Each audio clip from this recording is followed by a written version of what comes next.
Hi అండి అందరికీ. విశ్వము భూమి మరియు సౌర కుటుంబంలో భూమి. సౌర కుటుంబంలో భూమి అనేది 6th క్లాస్లో ఉంది. విశ్వము భూమి అనేటటువంటిది 7th క్లాస్లో ఉంది. అయితే ఈ రెండింటి గురించి మనం ఒకసారి చూద్దాం.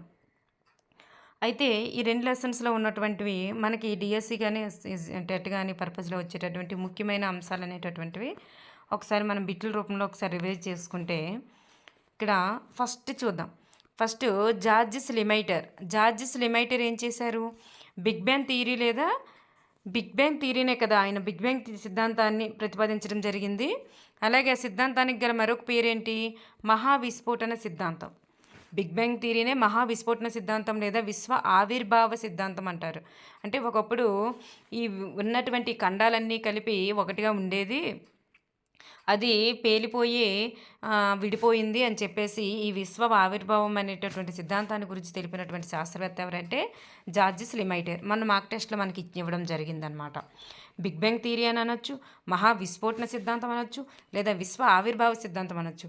ఏదైనా సరే దాన్ని ఎవరు చేశారంటే జార్జిస్ లిమైటర్. ఈయన బెల్జియం దేశానికి చెందినటువంటి వ్యక్తి. అలాగే టాల్మీ ఏం చేశారు? భూ కేంద్రక సిద్ధాంతాన్ని ప్రతిపాదించారు. అంటే విశ్వానికి మధ్యలో భూమి ఉంటారు అని తెలియజేసే సిద్ధాంతం. ఈయన ఈజిప్ట్ దేశానికి చెందినటువంటి వ్యక్తి. నెక్స్ట్ సూర్యకేంద్రక సిద్ధాంతాన్ని ప్రతిపాదించిన వారు ఎవరంటే కోపర్నికస్. ఈయన పోలిస్ దేశానికి చెందినటువంటి వ్యక్తి. ఈయన విశ్వానికి మధ్యలో సూర్యుడు ఉంటారని చెప్పడం జరిగింది. సూర్యుని చుట్టూ గ్రహాలన్నీ తిరుగుతాయి అని. అలాగే ఇమ్మాన్యుయల్ కాంట్ అంటే నీహారిక పరికల్పన సిద్ధాంతం లేదా నెబ్యులర్ పరికల్పన సిద్ధాంతాన్ని ప్రతిపాదించింది ఎవరంటే ఇమ్మాన్యుయల్ కాంట్. విశ్వం అనేటటువంటిది ధూళి మేఘాలతో ఏర్పడింది అని చెప్తారనమాట ఆయన. ఓకేనండి. 8 అంటే ఏంటంటే సౌర కుటుంబంలోని గ్రహాల సంఖ్య. 4 మిలియన్ సంవత్సరాల క్రితము 4.6 మిలియన్ సంవత్సరాల క్రితము అనేటటువంటి ఆన్సర్ దేనికి వస్తుందంటే సౌర కుటుంబం ఆవిర్భావం ఎప్పుడు అంటే 4 మిలియన్ సంవత్సరాల క్రితం. మీకు ఇవి ఆన్సర్లన్నీ మైండ్లో ఉంటే మనకి సౌర కుటుంబం గురించి చాలా బిట్లు మన మైండ్లో ఉన్న ఆలోచన మనకు వస్తుందన్నమాట. నెక్స్ట్ వన్ యూనివర్సం అనే లాటిన్ పదం విశ్వం అనే పదానికి ఆధారమైనటువంటి పదం. విశ్వం అంటే ఏంటి? యూనివర్స్ అనే పదానికి ఆధారమైనది ఏంటంటే యూనివర్సం అనే లాటిన్ పదం. కాస్మాలజీ అంటే ఏంటి? ఖగోళ శాస్త్రాన్ని రష్యన్ భాషలో పిలుస్తారు కాస్మాలజీ అని. ఆస్ట్రానమీ అంటే ఏంటి? ఖగోళ శాస్త్రాన్ని ఆంగ్ల భాషలో పిలిచేటటువంటిది ఏదంటే ఆస్ట్రానమీ. నెక్స్ట్ వన్ ఆస్ట్రానమర్ ఎవరండి? గ్రహాలు లేదా ఇతర ఖగోళ పదార్థాల అన్నింటినీ కూడా అధ్యయనం చేసే శాస్త్రవేత్త ఎవరంటే ఆస్ట్రానమర్. గ్రహాలు మరియు ఇతర ఖగోళ పదార్థాల అన్నింటినీ అధ్యయనం చేసే శాస్త్రవేత్త ఎవరంటే ఆస్ట్రానమర్. నెక్స్ట్ వన్ 13.7 బిలియన్ సంవత్సరాల క్రితం. 13.7 బిలియన్ సంవత్సరాల క్రితం అంటే విశ్వ ఆవిర్భావం మొదలైంది. 13.7 బిలియన్ సంవత్సరాల క్రితం ఏం జరిగిందంటే విశ్వ ఆవిర్భావం మొదలైంది. 4.6 అయితే సౌర కుటుంబం. 4.6 అయితే సౌర కుటుంబం ఆవిర్భావం. 13.6 అయితే 13.7 అయితే బిగ్ బ్యాంగ్ సిద్ధాంతం ప్రకారం బిగ్ బ్యాంగే కదా మరి విశ్వ ఆవిర్భావ సిద్ధాంతాన్ని చెప్పింది ప్రకారం విశ్వం ఆవిర్భావం ఏర్పడిందట్లనమాట. నెక్స్ట్ గెలీలియో అనేటటువంటి ఇటలీ దేశానికి చెందిన శాస్త్రవేత్త టెలిస్కోప్ని కనుగొన్నారు. అలాగే ఖగోళ శాస్త్ర పరిశోధనను మొట్టమొదటిగా పరిశోధించిన శాస్త్రవేత్త ఎవరంటే గెలీలియో. ఖగోళ శాస్త్ర పరిశోధనను మొట్టమొదటిగా పరిశోధించిన శాస్త్రవేత్త కూడా గెలీలియోనే. అలాగే 3 లక్షల కిలోమీటర్లు పర్ సెకండ్ అనేటటువంటిది కాంతి యొక్క వేగము. చూడండి, 3 లక్షల కిలోమీటర్లు అని అంటే ఒక సెకండ్కు కాంతి వేగం అని అర్థం. కానీ కాంతి వేగం అని ఇస్తే 3 లక్షల కిలోమీటర్లు పర్ సెకండ్ అని వస్తుందన్నమాట. నెక్స్ట్ వన్ పాలపుంత అంటే ఏంటి? ప్రస్తుతం మనం నివసిస్తున్నటువంటి సౌర వ్యవస్థ. దీనినే ఇది ఒక నక్షత్ర వీధి. పాలపుంత అనేది ఇది ఒక నక్షత్ర వీధి. నెక్స్ట్ వన్ కాంతి సంవత్సరం అంటే ఏమిటి? కాంతి ఒక సంవత్సర కాలంలో ప్రయాణించేటటువంటి దూరాన్ని కాంతి సంవత్సరం అని అంటారు. దూరాల్ని కొలుచుటకు వాడేటటువంటి అతిపెద్ద యూనిట్ ఏంటి అంటే కాంతి సంవత్సరం. దూరాల్ని కొలుచుటకు వాడేటటువంటి అతిపెద్ద ప్రమాణము లేదా యూనిట్ ఏంటంటే కాంతి సంవత్సరం. కాంతి ఒక సంవత్సర కాలంలో ఎంత ప్రయాణిస్తుందో వాటిని మనం కాంతి సంవత్సరం అంటారు. నెక్స్ట్ వన్ ఖగోళ శాస్త్రం. ఖగోళ శాస్త్రం అంటే విశ్వాన్ని అధ్యయనం చేసేటటువంటి శాస్త్రాన్నే మనం ఖగోళ శాస్త్రం అని చెప్తారు. నెక్స్ట్ వన్ భూమి. జీవరాశుల్ని కలిగి ఉన్నటువంటి ఏకైక గ్రహం ఏదంటే భూమి. జీవరాశుల్ని కలిగి ఉన్న ఏకైక గ్రహం ఏదంటే భూమి. ఖగోళ వస్తువులు అంటే ఏంటి? సూర్యుడు, చంద్రుడు, భూమి, రాత్రి ఆకాశంలో మెరుస్తున్నటువంటి వస్తువులు. భూమి, చంద్రుడు, సూర్యుడు, అలాగే రాత్రి ఆకాశంలో మెరుస్తున్నటువంటి వస్తువులు. వీటన్నింటిని కలిపి మనం ఖగోళ వస్తువులు అంటారు. కానీ ఖగోళ వస్తువులు ఏవి కూడా స్వయం ప్రకాశితాలు కావు. కానీ ఇక్కడ ఉన్నటువంటి సూర్యుడిని కూడా కల్పిస్తారు మనకి 6th క్లాస్కి వచ్చేసరికి. అలా సూర్యుడు ఇవ్వకూడదు కదా. ఖగోళ వస్తువులు స్వయం ప్రకాశకాలు కానప్పుడు సూర్యుడిని ఎందుకు అందులో ఇచ్చారు? సూర్యుడిని ఇవ్వకూడదు కదా. అలాంటప్పుడు సూర్యుడు మినహా మిగతాగా అన్నీ కూడా ఖగోళ వస్తువులు స్వయం ప్రకాశకాలు కావు అనేసి అయినా ఇవ్వాలి. నెక్స్ట్ నక్షత్రాలు. నక్షత్రాలు సొంతంగా కాంతిని పెద్ద మొత్తంలో విడుదల చేసేటటువంటివి ఏవంటే సూర్యుడు, అదే నక్షత్రాలు అంటారు. ఫర్ ఎగ్జాంపుల్ ఏంటంటే సూర్యుడు. Next one big bear. Big bear అంటే ఏంటి? ఈ బిగ్ బేర్ దాన్నే ఉర్సా మేజర్ లేదా సప్తర్షి మండలం అని అంటారు. ఉర్సా మేజర్ లేదా సప్తర్షి మండలం అని అంటారు. నక్షత్ర సముదాయము ఎన్ని నక్షత్రాల సముదాయాన్ని కలిగి ఉంటుందంటే 7 నక్షత్రాల సముదాయం. అందుకే సప్తర్షి, సప్త అంటే 7 కాబట్టి. ఇది ఒక నక్షత్ర రాశి. నక్షత్ర రాశి ఉర్సా మేజర్ లేదా సప్తర్షి మండలము లేదా బిగ్ బేర్, వీటన్ని 3 పేర్లు ఒకటే అనమాట. ఇది 7 నక్షత్రాల సముదాయం. ఇది ఒక నక్షత్ర రాశి. దీనితో ధ్రువ నక్షత్రాన్ని మనం గుర్తించవచ్చు. నెక్స్ట్ వన్ ఈ ధ్రువ నక్షత్ర సహాయంతో మనకి ఏం తెలుస్తుంది? ఉత్తరార్ధగోళంలో ప్రజలు ఉత్తర దిక్కును గుర్తించుటకు ఉపయోగపడేది ఏంటంటే ధ్రువ నక్షత్రం. ఆ ధ్రువ నక్షత్రం ఎక్కడ వెలుగుతుందంటే ఉత్తర దిక్కులో వెలుగుతుందని అర్థం. ఉత్తరార్ధగోళంలో ఉన్నటువంటి ప్రజలు ఉత్తర దిక్కును గుర్తించడానికి ఉపయోగపడేది ఏంటంటే ఆ ధ్రువ నక్షత్రం ఆధారంగా. నెక్స్ట్ వన్ 6000 డిగ్రీల సెల్సియస్ అంటే సూర్యుని యొక్క ఉపరితల ఉష్ణోగ్రత ఎంత అంటే 6000 డిగ్రీల ఉష్ణోగ్రత అన్నమాట.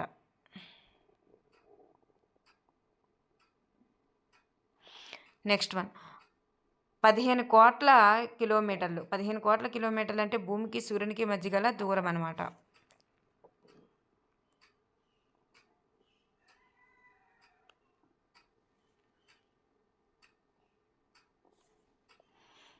ఇది ఒకసారి చూడండి. 6000 డిగ్రీల సెల్సియస్ అనేటటువంటిది నాకు కొంచెం డౌట్గా అనిపిస్తుంది.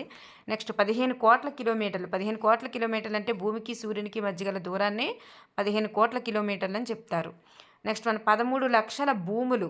13 లక్షల భూములకి సమానం. సూర్యుని యొక్క పరిమాణం అనేటటువంటిది 13 లక్షల భూమి. ఎన్ని భూమికి సమానం అంటే 13 లక్షల భూమి కలిపితే ఎంత అవుతుందో ఒక సూర్యుని యొక్క పరిమాణం అంతకు సమానం అన్నమాట. కక్ష్య అంటే సూర్యుని చుట్టూ గ్రహాలు తిరిగేటటువంటి మార్గాలకి గల పేరేంటంటే కక్ష్య. సూర్యుని చుట్టూ గ్రహాలు ఎలా సూర్యుడు ఉంటే సూర్యుని చుట్టూ గ్రహాలు ఎలా తిరుగుతూ ఉంటాయి కదా. ఈ తిరిగేటటువంటి మార్గానికి ఏం పేరు అంటే కక్ష్య అని పేరు. నెక్స్ట్ కవల గ్రహము లేదా ఎర్త్ ట్విన్. కవల గ్రహము లేదా ఎర్త్ ట్విన్ భూమి యొక్క కవల గ్రహంగా శుక్రుడు లేదా వీనస్ని చెప్పడం జరుగుతుంది. భూమి యొక్క కవల గ్రహం ఏదంటే శుక్రుడు లేదా వీనస్. అంతర్గ్రహాలని వేటిని అంటారు? అంతర్గ్రహాలు ఏంటంటే 4. ఇవి ఆస్ట్రాయిడ్స్ కంటే ముందు ఉండే వాటినన్నింటినీ అంతర్గ్రహాలని, అంటే సూర్యుని వైపు ఉండేటటువంటివి. ఆస్ట్రాయిడ్స్ తర్వాత ఉండేటటువంటి వాటిని బాహ్యగ్రహాలని అంటారు. అయితే మనకి 8 గ్రహాల్లో 4 గ్రహాలు అంతర్గ్రహాలుగాను 4 గ్రహాలు బాహ్యగ్రహాలుగాను ఉంటాయన్నమాట. ఈ చివరిగా ఉన్నటువంటి అంగారకుడికి ఈ బాహ్యగ్రహాల్లో ఉన్నటువంటి మొదటి గ్రహమైనటువంటి బృహస్పతికి రెండింటికి మధ్యలో ఉండేవే మనకు అంతర్గ్రహాలు అనమాట. బుధుడు, శుక్రుడు, భూమి, అంగారకుడు ఇవన్నీ కూడా అంతర్గ్రహాలు. అంటే సూర్యుడి నుంచి ఒక ఆర్డర్లో ఫస్ట్ 4 కూడా అంతర్గ్రహాలు. ఆ అంగారకుడు తర్వాత వచ్చినటువంటి బృహస్పతి, శని, యురేనస్, నెప్ట్యూన్ ఇవన్నీ కూడా బాహ్యగ్రహాలు అనమాట. ఈ రెండింటికి మధ్యలో మనకి ఆస్ట్రాయిడ్స్ అనేటటువంటి ఒక రాళ్లతో కూడినటువంటి బెల్ట్ కలిగి ఉంటుంది. ఇవి చూడండి బృహస్పతి, శని, యురేనస్, నెప్ట్యూన్ ఈ బాహ్య గ్రహాలన్నీ కూడా ద్రవాలు మరియు వాయువుల్ని కలిగి ఉంటాయి. భూమిలాగా శిలలతో కలిగి ఉండదు. ద్రవాలు మరియు వాయువుల్ని కలిగి ఉంటాయి అన్నమాట అవి. నెక్స్ట్ వన్ నక్షత్ర సముదాయము లేదా నక్షత్ర రాశి. అంటే వివిధ నక్షత్ర సముదాయాలను నక్షత్ర రాశులను అంటారు. అవి కనిపించే ఆకారాలను బట్టి వాటికి ఆ పేర్లు పెట్టడం జరిగిందనమాట. వాటికి ఆ పేర్లు పెట్టడం జరిగింది. నెక్స్ట్ వన్ ఉపగ్రహాలు లేనివి ఏవి అంటే శుక్రుడు మరియు మెర్కురీ. ఈ ఫస్ట్ 2 అమ్మ. బుధుడికి మరియు శుక్రుడికి మాత్రం ఫస్ట్ 2 ఇంటికి కూడా ఉపగ్రహాలు ఉండవు. బుధుడు మరియు శుక్రుడు. అదే బుధుడికి మనం మెర్క్యూరీ అంటాము, శుక్రుడికి మనం వీనస్ అంటాం కాబట్టి ఆ రెండింటికి ఉపగ్రహాలు ఉండవు. ఒక్క ఉపగ్రహం కలిగింది ఏదంటే భూమి. 2 ఉపగ్రహాలు కలిగింది ఏదంటే శుక్రుడు. భూమి తర్వాత ఏదొస్తుంది? శుక్రుడు. దానికి 2 గ్రహాలు ఉంటాయి. ఫస్ట్ రెండింటికి 0, తర్వాత దానికి 1, ఆ తర్వాత దానికి 2. గుర్తుపెట్టుకోండి. అంగారకుడు, ఆ శుక్రుడిని మనం ఏమంటారా? అంగారకుడు లేదా మార్స్ లేదా కుజుడు అని అంటాం. నెక్స్ట్ వన్ బుధుడు. చూడండి, ఈ 4 బిట్లు ఒకసారి చూసుకుంటే మనకి ఇక్కడ సూర్యుని చుట్టూ తిరుగుటకు తక్కువ సమయం, అంటే పరిభ్రమణ కాలం తక్కువగా కలిగి ఉన్నది. సూర్యుని చుట్టూ తిరగడానికి తక్కువ కాలం దేనికి పడుతుందండి? సూర్యునికి ఏది దగ్గర ఉంటే అదే కదా సూర్యుని చుట్టూ తిరగడానికి తక్కువ కాలం పడుతుంది. బుధుడే కదా మనకి దగ్గరగా ఉంది. అందువల్ల పరిభ్రమణ కాలం దేనికి తక్కువ ఉంటుంది అంటే బుధుడికే తక్కువ ఉంటుంది. సూర్యుని చుట్టూ వేగం తిరిగేసి వచ్చేస్తుంది కదా అది ఎన్ని రోజుల్లో తిరుగుతుంది? 88 రోజుల్లో తిరిగేసి వచ్చేస్తుంది. నెక్స్ట్ రెండవ గ్రహం. నెక్స్ట్ చూస్తే సూర్యునికి దూరంగా ఉన్నది ఏది? వరుణుడు లేదా నెప్ట్యూన్. ఈ వరుణుడు లేదా నెప్ట్యూన్ సూర్యునికి దూరంగా ఉంది కాబట్టి సూర్యుని చుట్టూ తిరగడానికి ఎక్కువ కాలం పడుతుంది. ఎన్ని సంవత్సరాలు? ఎక్కువ కాలం అంటే రోజులు కాదు, సంవత్సరాలు పడుతుంది. 164 సంవత్సరాలు పడుతుందంట. ఒక నెప్ట్యూను ఒక సూర్యుని చుట్టూ తిరిగి రావడానికి 164 సంవత్సరాలు పడుతుందంట. అర్థమైందండి? ఇప్పుడు భూ పరిభ్రమణానికి తక్కువ కాలం, పరిభ్రమణానికి ఎక్కువ కాలం పరిభ్రమణానికి తక్కువ కాలం, పరిభ్రమణానికి ఎక్కువ కాలం తెలిసింది. ఇప్పుడు భ్రమణ కాలం తక్కువ ఎక్కువ చూసుకుంటే శుక్రుడు తన చుట్టూ తను తిరగడానికి ఎక్కువ సమయం పడుతుంది. శుక్రుడు తన చుట్టూ తను తిరగడానికి ఎక్కువ సమయం పడుతుంది. ఎన్ని రోజులు అంటే 243 రోజులు. 243 రోజులు శుక్రుడికి పడుతుంది. బృహస్పతి అతి పెద్ద గ్రహం కదండి బృహస్పతి. ఈ బృహస్పతికి తన చుట్టూ తను తిరగడానికి తక్కువ సమయమే పడుతుంది. ఎంత అంటే 9.56 నిమిషాలు. 9.9 నిమిషాలు, దగ్గర అంటే నియర్లీ 10 నిమిషాలు. 10 నిమిషాలు అనేది దాని చుట్టూ తను తిరిగేసి వచ్చేస్తుంది. చాలా పెద్ద గ్రహం అనమాట బుధుడు.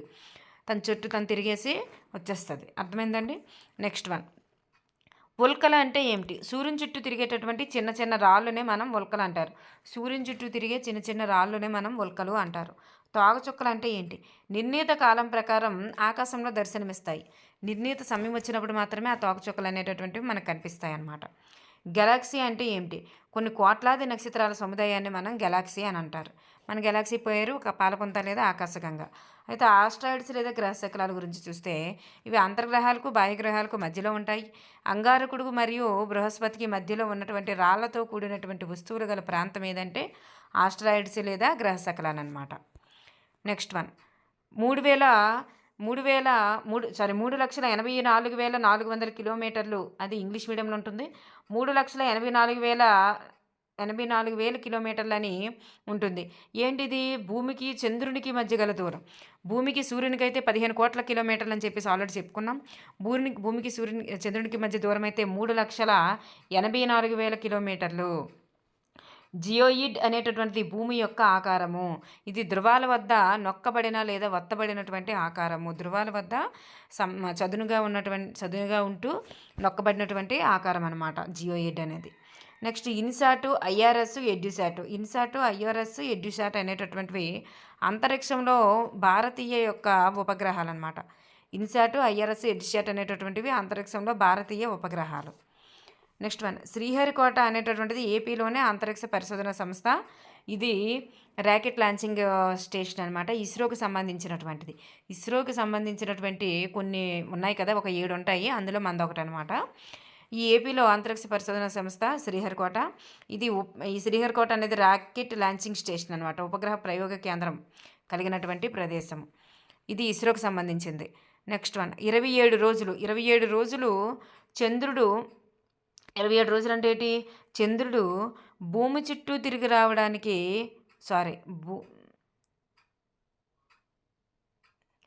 చంద్రుడు భ్రమణకాలం కదా, చంద్రుని యొక్క భ్రమణకాలం కాదు, చంద్రుని యొక్క పరిభ్రమణ కాలం అవుతుంది. చంద్రుడు భూమి చుట్టూ తిరిగి రావడానికి పట్టేటటువంటి కాలాన్ని ఏమంటారంటే పట్టే సమయం ఎంత అంటే 27 రోజులు. చంద్రుడు భూమి చుట్టూ తిరిగి రావడానికి పట్టే సమయం ఎంత అంటే 27 రోజులు అనమాట. నెక్స్ట్ వన్ అందుకే మనకి దగ్గర చంద్రకళలు అనేటటువంటివి ఏర్పడతాయి కదా, అవే అనమాట అవి. నెక్స్ట్ వన్ నీల్ ఆర్మ్స్ట్రాంగ్ చంద్రునిపై మొట్టమొదట కాలు మోపిన వ్యక్తి ఎవరంటే నీల్ ఆర్మ్స్ట్రాంగ్. 1969 జూలై 21న చంద్రుని పైన మొట్టమొదటి కాలు మోపడం జరిగింది. అలాగే రాకేష్ శర్మ ఎవరు? అంతరిక్షంలోకి వెళ్ళినటువంటి మొట్టమొదటి భారత వ్యోమగామి. అంతరిక్షంలోనికి వెళ్ళినటువంటి మొట్టమొదటి భారత వ్యోమగామి అయితే రాకేష్ శర్మ గారు. చంద్రుని పైన కాలు మోపింది అయితే నీల్ ఆర్మ్స్ట్రాంగ్. అలాగే చూడండి, ఈ డేట్ 2008 అక్టోబర్ 22న చంద్రయాన్-1 అనేటటువంటిది ప్రయోగం జరిగింది. 2008 అక్టోబర్ 22న PSLV 2 ర్యాకెట్ ద్వారా ప్రయోగం చేయడం జరిగింది. చంద్రయాన్-2 అనేటటువంటిది 2019 జూలై 22న 2019 జూలై 22న చంద్రయాన్-2 అనేటటువంటి ప్రయోగం జరిగింది. ఇది GSLV మార్క్ 3 అనేటటువంటి వాహనం ద్వారా పంపించడం జరిగింది. GSLV మార్క్ 3 అనేటటువంటి వాహనం ద్వారా పంపించడం జరిగింది. ఇస్రో అంటే భారత అంతరిక్ష పరిశోధన సంస్థ, రాకెట్ లాంచింగ్ స్టేషన్ కదా. ఇస్రో అంటే Indian research organisation, space research organisation. Next one, సూర్యుడు అంటే మనకు దగ్గరగా ఉన్నటువంటి నక్షత్రం. హేలీ తోకచుక్క అంటే ఇది 76 సంవత్సరాలకు ఒకసారి కనిపిస్తుంది. 76. అలాగే ఇది భూమికి అతి దగ్గరగా వస్తుంది. 76 సంవత్సరాలకు ఒకసారి. చివరిసారిగా 1986లో వచ్చింది. 2061లో మళ్ళీ కనిపిస్తుంది అన్నమాట. నెక్స్ట్ వన్, ఆకాశగంగ. ఆకాశగంగ అంటే మన సౌర కుటుంబం కలిగినటువంటి గెలాక్సీకి గల మన పేరు ఆకాశగంగ. మన సౌర కుటుంబానికి కలిగినటువంటి గెలాక్సీకి ఆకాశగంగ లేదా పాలపొంత అని అంటాం, మనం నివసిస్తున్నటువంటి గెలాక్సీ. నెక్స్ట్, ఉపగ్రహాలు అనేది ఏంటంటారు? గ్రహాల చుట్టూ తిరిగేటటువంటి ఖగోళ వస్తువులు. గ్రహాల చుట్టూ తిరిగే ఖగోళ వస్తువుల్ని ఉపగ్రహాలు అంటారు. ఉల్కలు అయితే సూర్యుని చుట్టూ తిరిగేటటువంటి రాళ్ళని ఉల్కలు అంటారు. శిలావర్ణము, జలవర్ణము, వాతావరణము, జలవర్ణము. చూడండి, శిలావర్ణం అంటే ఏంటి? రాళ్ళు మరియు నేలలతో కూడినటువంటి భూమి యొక్క ఘన బాహ్య పొరని ఏమంటారంటే శిలావర్ణం అని అంటారు. రాళ్ళు నేలతో కూడినటువంటి భూమి యొక్క ఘన బాహ్య పొర. జలావరణం అంటే భూమిపై ఉన్నటువంటి జలభాగాల్ని జలావరణం అంటారు. వాతావరణం అంటే భూమిపై వాయువుల పొరని వాతావరణం అంటారు. జీవవర్ణం అంటే భూమిపై గల మొక్కలు, జంతువులు, ఇతర జీవరాశిని జీవవర్ణం అని అంటారు. ధ్రువ నక్షత్రం అంటే నక్షత్రాలన్నింటిలో ఒకే రకమైనటువంటి స్థితి, స్థానం కలిగి ఉండేటటువంటిది ధ్రువ నక్షత్రము. నక్షత్రాలన్నింటిలో కూడా ఇది ఒకే రకమైన స్థితి, స్థానము కలిగి ఉండేది ధ్రువ నక్షత్రం అన్నమాట. ఉత్తరార్ధగోళంలో ప్రజలు ఉత్తర దిక్కును గుర్తించేందుకు ఉపయోగపడేది ధ్రువ నక్షత్రం కాబట్టి అది ఎప్పుడు ఒకే రకమైన స్థితి, స్థానంలో ఉంటుంది. స్థానం మారదు, ఉత్తర దిక్కులోనే ఉంటుంది. నెక్స్ట్ మన ఉర్సా మేజర్ లేదా బిగ్ బేర్ లేదా సప్తర్షి మండలం. ఇది దేనికి ఉపయోగపడుతుందంటే చాలా తేలికగా గుర్తించగలిగినటువంటి నక్షత్ర రాశి. జరిగిందంటే ఇక్కడ ఒక బిట్ వచ్చింది కాబట్టి చాలా తేలికగా గుర్తించగల నక్షత్ర రాశి ఏదంటే వృష మేజర్ లేదా బిగ్ బేర్ లేదా సప్తర్షి మండలం. ఇది ధ్రువ నక్షత్రం సహాయంతో గుర్తించవచ్చు. దీన్ని ధ్రువ నక్షత్రం సహాయంతో ఈ నక్షత్ర మండలాన్ని గుర్తించవచ్చు అన్నమాట. ఇది ఒక నక్షత్ర రాశి లేదా నక్షత్ర సముదాయం. ఇది ఎన్ని నక్షత్రాల సముదాయం అంటే 7 నక్షత్రాల యొక్క సముదాయం. చూడండి, ఇక్కడ మనకి విశ్వంలో భాగంగా మనకి పాలపొంత లేదా గెలాక్సీ అనేటటువంటిది ఉంటుంది. ఈ గెలాక్సీలో భాగంగా సౌర కుటుంబం అనేటటువంటి ఉంటుంది. సౌర కుటుంబంలో ఒక భాగమే భూమి అనమాట.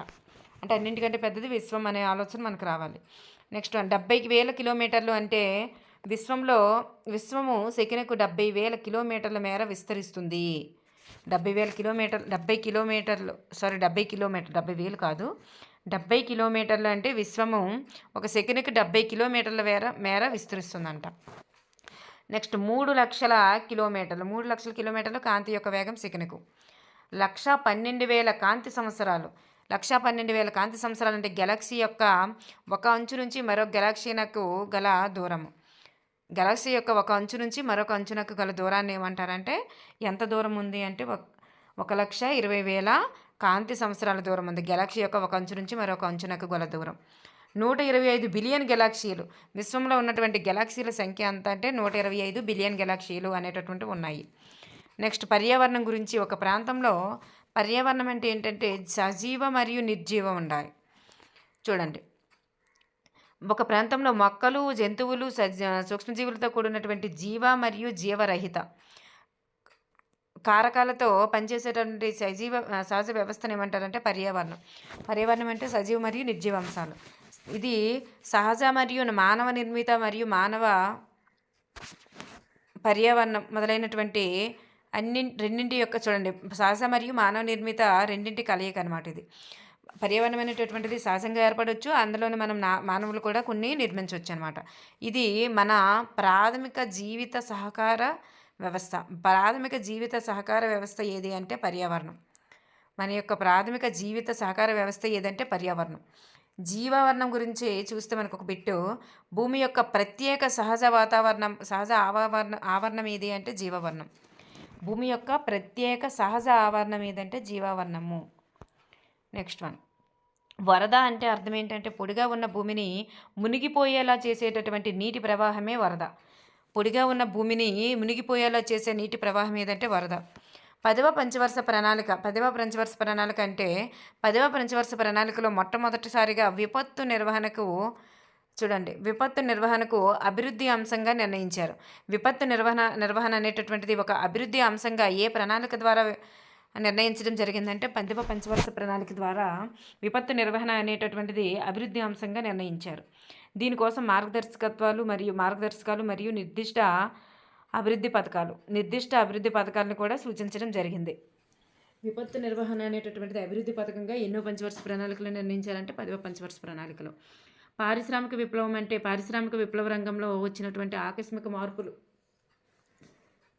పారిశ్రామిక రంగంలో వచ్చినటువంటి ఆకస్మిక మార్పుల్ని మనం పారిశ్రామిక విప్లవం అని అంటారు. అంటే ఉత్పత్తి రంగంలో వస్తాయన్నమాట. నెక్స్ట్ వన్, వాయు కాలుష్యం అంటే గాలిలో కార్బన్ డైఆక్సైడ్ వంటి హానికరమైనటువంటి మూలకాల పెరుగుదలని మనం వాయు కాలుష్యం అంటారు. సహజ పర్యావరణం అంటే నిర్జీవులు మరియు సజీవుల యొక్క సహజ పర్యావరణాన్ని సహజ పర్యావరణం అంటారు. యాక్చువల్గా అయితే ఇక్కడ సహజ పర్యావరణం అనే ఇచ్చారు మన టెక్స్ట్ బుక్లో. ఏది ఉంటే చదువుకోవడం బెటర్. నీరు, భూమి, గాలి ఈ మూడు కూడా నిర్జీవులకు సంబంధించినవి. జంతువులు, మొక్కలు, కీటకాలు, పక్షులు ఇవన్నీ కూడా సజీవులకు సంబంధించినవి. నీరు, భూమి, గాలి నిర్జీవులు అనమాట. 2006 వరకు సౌర కుటుంబంలో ఎన్ని గ్రహాలు ఉండేవంటే 9 గ్రహాలు. అంటే అక్కడ అర్థం ఏంటంటే ప్లూటో గ్రహాన్ని 2006లో తొలగించారని అర్థం. Next one, IRS, EDUSAT, INSAT ఈ మూడు కూడా అంతరిక్షంలో ఉన్నటువంటి భారతీయ ఉపగ్రహాలు. ఇవి ఏంటంటే మానవ నిర్మిత ఉపగ్రహాలు అన్నమాట. మనకి సౌర కుటుంబం గురించి చూసుకున్నట్లయితే ఇక్కడ ఇంకొంచెం ఎక్స్ట్రా నాలెడ్జ్ ఉంది, మీకు మామూలుగా చూపిస్తాను చూడండి. ఇక్కడ ఇందులో ఏవి మనకి ఆల్రెడీ అన్నీ చెప్పుకునేవి ఉన్నాయి. ఇక్కడ మనకి ఒకటి వస్తుంది, అంటే ఆవరణాల గురించి వస్తుంది, ఏ పేరు నుంచి ఎక్కడి నుంచి తీసుకున్నారని. ఇవన్నీ ఒక్కొక్క గ్రహం గురించి డీటెయిల్గా ఉన్నాయి, జీకే పరంగా ఇంపార్టెంట్. చూడండి, చంద్రుని యొక్క వ్యాసము భూమి వ్యాసంలో ఎన్నో వంతు ఉంటుంది. చంద్రుని యొక్క వ్యాసం భూమి వ్యాసంలో 4వ వంతు ఉంటుందమ్మా. అంటే ఒక చంద్రుడి కంటే భూమి ఎన్ని రెట్లు పెద్దదంటే 4 రెట్లు పెద్దది. ఒక 4 చంద్రుడిని కలిపినంత మన భూమి ఉంటుంది అనమాట. భూమి వ్యాసంలో 4వ వంతు అనేటటువంటిది చంద్రుని వ్యాసం ఉంటుంది.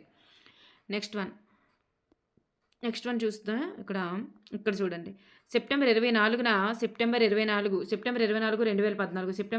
2014 అంగారక గ్రహ వాతావరణం.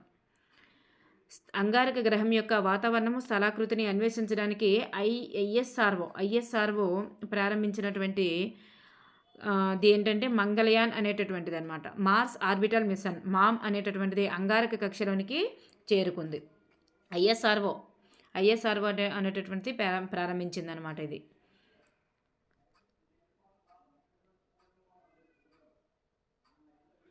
ఇస్రో. అయితే నెక్స్ట్ ప్రపంచంలో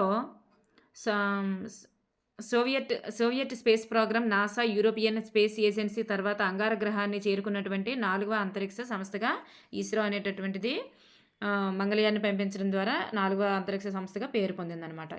ఈ మంగళయాన్ అనేటటువంటిది అంటే మార్స్ ఆర్బిటల్ మిషన్ ఎప్పుడు ప్రారంభించారంటే 24 సెప్టెంబర్ 2024 ప్రారంభించడం జరిగింది. అలాగే మనకి చూడండి, ఇస్రో అనేటటువంటిది హెడ్ క్వార్టర్ బెంగళూరులో ఉంటుంది. దీని యొక్క రాకెట్ లాంచింగ్ సెంటర్ మాత్రం శ్రీహరికోటలో ఉంటుంది. ఈ శ్రీహరికోటలో ఉన్నటువంటి ఈ రాకెట్ లాంచింగ్ స్టేషన్కి ఎవరి పేరు పెట్టారంటే సతీష్ ధావన్ యొక్క పేరుని పెట్టడం జరిగింది. ఈ సతీష్ ధావన్ అనేటటువంటి వ్యక్తి ఇస్రో యొక్క మాజీ చైర్మన్ పేరునే ఈ రాకెట్ స్టేషన్కి ఈ సతీష్ ధావన్ స్పేస్ సెంటర్ అని చెప్పేసి పేరు పెట్టడం జరిగింది. దీనికి గల మరొక పేరు ఏంటంటే శ్రీహరికోట హై ఆల్టిట్యూడ్ రేంజ్ అనేటటువంటి పేరు ఉందన్నమాట. శ్రీహరికోట హై ఆల్టిట్యూడ్ రేంజ్కే సతీష్ ధావన్ స్పేస్ సెంటర్ అని చెప్పేసి పేరు మార్చడం జరిగింది. ఓకేనండి. దీని యొక్క హెడ్ క్వార్టర్ మాత్రం బెంగళూరులో ఉంటుంది అనమాట. నెక్స్ట్ వన్, ఫస్ట్ ఇండియా కృత్రిమ ఉపగ్రహం ఏది అంటే ఆర్యభట్ట. ఇండియా యొక్క ఫస్ట్ కృత్రిమ ఉపగ్రహం ఏదంటే ఆర్యభట్ట. ఓకేనండి. ఇన్‌సాట్, ఐఆర్ఎస్, ఎడ్యుసాట్ ఈ 3 కూడా మనకి కృత్రిమ ఉపగ్రహాలు. ఇన్‌సాట్, ఐఆర్ఎస్ అనేటటువంటి అడవుల విపత్తులు వాటికి తెలియజేస్తది. ఎడ్యుసాట్ అనేటటువంటిది విద్యుత్ సంబంధించిందని తెలియజేస్తదనమాట. Next one. నెక్స్ట్ వన్ చూస్తే ఉల్కలు. ఉల్కల గురించి చూసుకున్నట్లయితే ఇవి రాళ్ళ వంటి నిర్మాణాలు. ఇవి గాలితో చర్య జరిపి మధ్యలోనే కాలిపోయి రాలిపోతాయన్నమాట. ఇవి గాలితో చర్య జరిగి మధ్యలోనే కాలిపోయి రాలిపోతాయి. తల, తోక ఉంటాయి. తల దగ్గర తల ఎంచి మంచుతో ఉంటుంది. తోకెంచి వాయువులతో ఏర్పడుతుందన్నమాట. తల ఎంచి మంచుతో తయారు చేయబడి ఉంటుంది. తోక మాత్రం వాయువులతో తయారు చేయబడి ఉంటుంది. తల, తోక ఉంటాయి ఈ ఉల్కలకి. సూర్యుని చుట్టూ తిరిగేటటువంటి రాళ్ళ వంటి పదార్థాలని చెప్పుకున్నాము. సూర్యుని చుట్టూ తిరిగేటటువంటివి. ఇవి గాలితో చర్య జరిగి మధ్యలో కాలిపోతాయి, రాలిపోతాయి అన్నమాట. అయితే హేలీ తోకచుక్క. హేలీ తోకచుక్క అనేది 76 సంవత్సరాలకు ఒకసారి కనిపిస్తుంది. 1986లో కనిపించింది. 2061లో మళ్ళీ కనిపిస్తుంది అనమాట. దీన్ని 1910లో గుర్తించడం జరిగింది. నెక్స్ట్ మనకు చూస్తే పర్యావరణం గురించి ఇచ్చారు కదండి. పర్యావరణము చూడండి. పర్యావరణ దినోత్సవం ఎప్పుడంటే జూన్ 5వ తేదీని పర్యావరణ దినోత్సవంగా జరుపుకుంటారు. పర్యావరణం అంటే ఇది ఒక ఫ్రెంచ్ పదం. పర్యావరణం అనేది చూడండి ఫ్రెంచ్ పదమైనటువంటి ఎన్విరానోర్ అనేటటువంటి పదం నుండి వచ్చింది. ఎన్విరానోర్ అంటే పొరుగు అనే అర్థము. ఎన్విరానోర్ అనేటటువంటి ఫ్రెంచ్ పదం నుండి వచ్చింది ఏంటంటే ఎన్విరాన్మెంట్ అనే పదం, ఇంగ్లీష్ పదం అనమాట. అయితే జూన్ 5న పర్యావరణ దినోత్సవంగా జరుపుకుంటాము. పర్యావరణం అంటే సజీవ నిర్జీవన ఆల్రెడీ చెప్పుకున్నాము. ఇది కావాల్సిన వాళ్ళు ఇక్కడ ఆఫ్ చేసి ఒకసారి చూసుకోండి. సజీవ నిర్జీవ, సహజ పర్యావరణం, మానవ పర్యావరణం, మానవ నిర్మిత పర్యావరణము, అలాగే మానవ పర్యావరణము. చూడండి ఇక్కడికి వచ్చేసరికి సహజ పర్యావరణంలోకి జీవ నిర్జీవ అనేటటువంటివి వస్తాయి. మానవ నిర్మిత పర్యావరణంలోనికి భవనాలు, వంతెనలు, ఆనకట్లు మానవ నిర్మించినవన్నీ వస్తాయి. అలాగే మానవ పర్యావరణం అంటే చూడండి వ్యక్తిగత కుటుంబము, సమాజము, రాజకీయము, మతము, ఆర్థిక కార్యకలాపాలు అంటే మానవుని చుట్టూ ఉన్నటువంటి పరిస్థితులు. ఆ పరిస్థితులే మానవ పర్యావరణం అవుతుంది. ఇవన్నింటినీ కలిపి మనం ఇక్కడ పర్యావరణం అనేటటువంటిది వివరించడం జరిగింది. అయితే మనకి ఇక్కడ శిలావరణము లిథోస్పియర్ అనే గ్రీకు పదం నుంచి ఉద్భవించడం జరిగింది. ఈ లిథోస్పియర్ లిథోస్పియర్ అంటే శిలావరణం అమ్మ. ఈ లిథోస్పియర్ అనేటటువంటిది లిథోసు స్పియర్ అనేటటువంటి 2 గ్రీకు పదాల కలయిక అనమాట.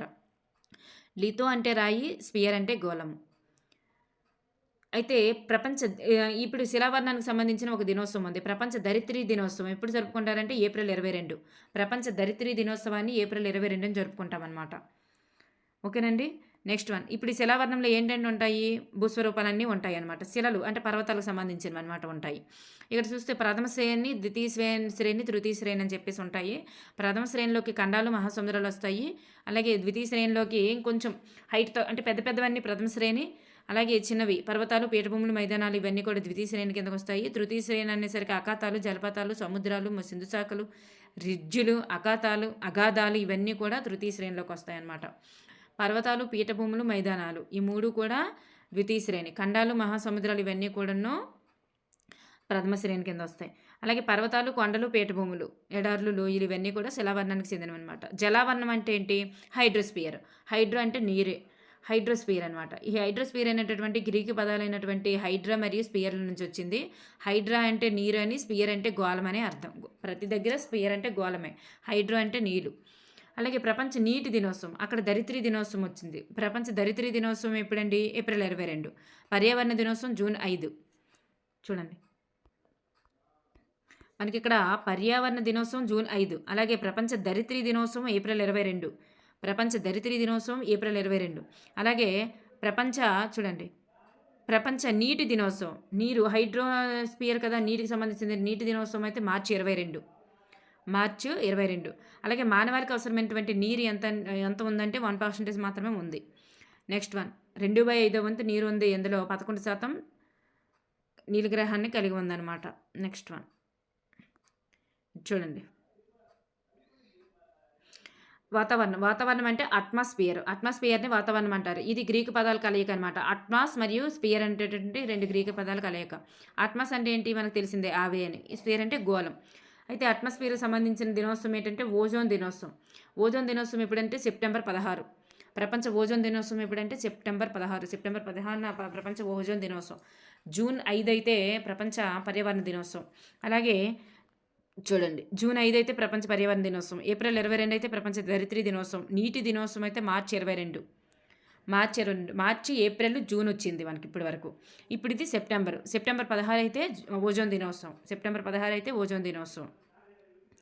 అర్థమైందండి.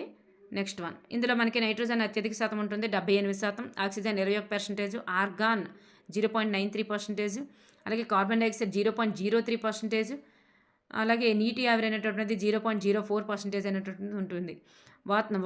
వాతావరణ దినోత్సవం అనేటటువంటిది మార్చి 22. మనకి ఇక్కడ 2 దినోత్సవాలు వస్తాయి. ఓజోన్ దినోత్సవం అనేటటువంటిది సెప్టెంబర్ 16, మార్చి 22 అయితే మనకి నీటి దినోత్సవం, మార్చి 23 అయితే వాతావరణ దినోత్సవం. ఓకేనండి. నెక్స్ట్ వన్ చూద్దాం. వాతావరణంలో మనకి 5 పొరలు అనేటటువంటివి ఉంటాయి. ట్రోపో ఆవరణము, స్టాటో ఆవరణము, మిసో ఆవరణము, థర్మో ఆవరణము, ఎక్సో ఆవరణము. ట్రోపో స్టాటో ఆవరణము, మిసో ఆవరణము, థర్మో ఆవరణము, ఎక్సో ఆవరణము. ఇక్కడ చూస్తే మనకి 5 ఆవరణాలు ఉంటాయి.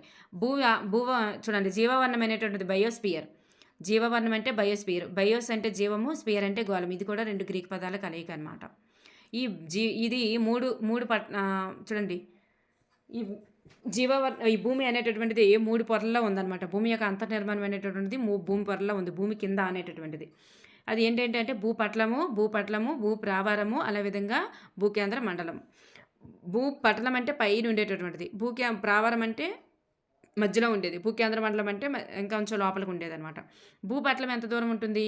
ఒక 30 నుంచి 100 కిలోమీటర్లు. మనము ఒక మోటార్ బోర్ తవ్వేటప్పుడు వచ్చినంత లోతు అనమాట. ఇది భూపటలము. నెక్స్ట్ ఇందులో ఏముంటాయంటే వివిధ రాళ్ళు ఉంటాయి. భూమి యొక్క ఘనపరిమాణంలో 1% మాత్రమే ఇది ఉంటుందన్నమాట. ఇది ఘనస్థితిలో ఉంటుంది. ఇక్కడ మాత్రం ఘనస్థితి అనేటటువంటిది ఉంటుంది. భూప్రావారం ఇంకొంచెం లోతుకు తవ్వామనుకోండి, 100 మీటర్ల నుంచి 2900 కిలోమీటర్ల వరకు ఉంటుంది.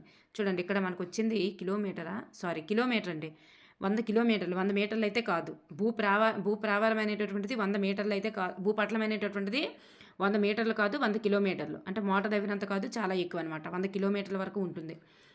ఇక్కడ రాళ్ళు ఉంటాయి, అంటే ఘనస్థితిలో ఉంటుంది అనమాట ఇదంతా కూడాను. భూప్రావారం అంటే 100 కిలోమీటర్లు దాటి మనకి 2900 కిలోమీటర్ల వరకు ఉంటుంది. ఇందులో ముఖ్యమైనటువంటి మూలకం ఏంటంటే నికెల్ అనేటటువంటిది ఉంటుంది. ఇక్కడ సిలికేట్లు ఉంటాయి. కొల్లాయిడ్ స్థితి అంటే ఘన, ద్రవ 2 కలిపినటువంటి రకంగా భూమి అనేటటువంటిది ఉంటుంది. ఘనపరిమాణంలో 16% కలిగి ఉంది. అక్కడ భూప్రావారం అనేటటువంటిది 1% ఉంటుంది, కానీ ఇక్కడ 16% కలిగి ఉంటుంది అనమాట. నెక్స్ట్ భూకేంద్ర మండలం అనేటటువంటిది 2 పొరలు అనమాట. భూ అంతర్కేంద్ర మండలము, బాహ్య కేంద్ర మండలము. అయితే మొత్తానికి ఇది 2900 కిలోమీటర్ల నుంచి 6376 కిలోమీటర్ల వరకు ఉంటుంది. ఇది 2 పొరలుగా ఉంటుంది. ఇది ఘనపరిమాణంలో ఎక్కువ శాతం 83% భూకేంద్ర మండలంలోనే ఉంటుంది. ఇది టోటల్గా ద్రవస్థితి అనమాట. ఇక్కడ నికెల్ మరియు ఫెర్రస్ అనేటటువంటివి మూలకాలు ఉంటాయి. అయితే బాహ్యం అయితే ఇక్కడికి వచ్చేసరికి 5100 కిలోమీటర్ల వరకు బాహ్యం ఉంటుంది. 2900 నుంచి 5100 వరకు ఇది ద్రవస్థితి, ఇనుము, నికెల్ కలిగి ఉంటుంది. అంతర్గ్రహాలకు వచ్చేసరికి 5100 నుంచి దాటి 6376 వరకు ఉంటుంది. ఇక్కడ బంగారము, ఇనుము మిశ్రమము అనేటటువంటిది ఉంటుంది. ఇక్కడ ఘనస్థితి అనమాట. ఇంకొంచెం లోపలికి వెళ్ళేసరికి ఇంక మధ్యలోకి వచ్చేసరికి ఘనస్థితి. ఇక్కడ మనకి బంగారము, ఇనుము మిశ్రమం అనేటటువంటివి దొరుకుతాయి.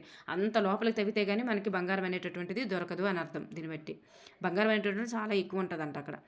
నెక్స్ట్ చూడండి, సూర్యుని యొక్క ఉపరితల ఉష్ణోగ్రత భూమి యొక్క లోపల ఉష్ణోగ్రత సమానంగా ఉంటుంది.